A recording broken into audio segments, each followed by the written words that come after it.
అందరికీ నమస్తే అండి. ఈ వీడియో ఎవరిని ఉద్దేశించి కాదు, ఎవరిని తప్పుపట్టి కాదండి. జస్ట్ మీతో షేర్ చేసుకోవడానికి నేను మాట్లాడుతున్నాను.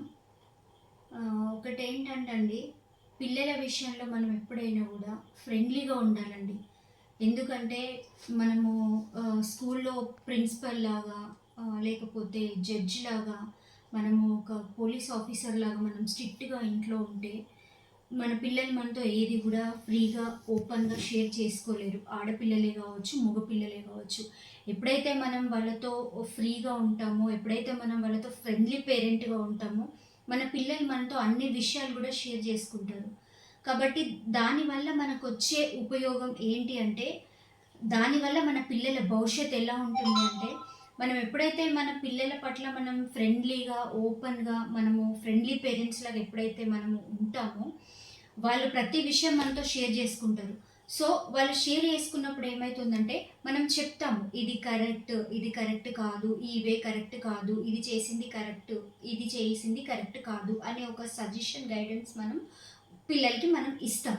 సో, కాబట్టి కంపల్సరీ ఏంటంటే, పిల్లల విషయంలో మనమే గనక ఇంట్లో స్ట్రిక్ట్‌గా, చాలా కోపంతో, మనల్ని చూస్తేనే వాళ్ళు భయపడేలాగా, వణికిపోయేలాగా, మనమే గనక పిల్లల విషయంలో ఆ విధంగా గనక మనం ఉంటే, వాళ్ళు మనతో ఏది కూడా షేర్ చేసుకోలేరు. ఎప్పుడైతే మనం ఫ్రెండ్లీగా, ఫ్రీగా, మనం ఫ్రెండ్లీ పేరెంట్‌లాగా ఎప్పుడైతే మనం మూవ్ అయితామో, ప్రతి విషయం మనతో షేర్ చేసుకున్నప్పుడు, వాళ్ళు కొన్ని కొన్ని సందర్భాలలో, కొన్ని కొన్ని సిట్యుయేషన్స్‌లలో తెలియక వాళ్ళు ఏదైనా తప్పు మాట్లాడొచ్చు, తప్పుడు పనులు చేయొచ్చు, చేయడానికి ప్రిపేర్ అవ్వచ్చు. ఏదైనా జరగొచ్చు లైఫ్‌లో. సో, దాన్ని మనం ముందుగా గ్రహించి వాళ్ళు మనతో షేర్ చేసుకున్నప్పుడు ఏమైతుందంటే, ఇట్లా కాదు, ఇట్లా కాదు, ఇట్లా అని మనం పిల్లలకి మనం ఎక్స్‌ప్లెయిన్ చేస్తే ఏమైతదంటే, వాళ్ళలో మార్పు అనేది వస్తది. సో, దానివల్ల యాస్ ఎ పేరెంట్‌గా మనం బాధపడము, వాళ్ళ ఫ్యూచర్ కూడా బావుంటుంది. సో, నేను ఒక్కటే అండి అందరికి రిక్వెస్ట్ చేసి చెప్తున్నాను. మీరందరూ కరెక్ట్. ఎవరైనా పిల్లల భవిష్యత్తు గురించి ఆలోచిస్తారు. పిల్లల జీవితం బావుండాలని ఆలోచిస్తారు.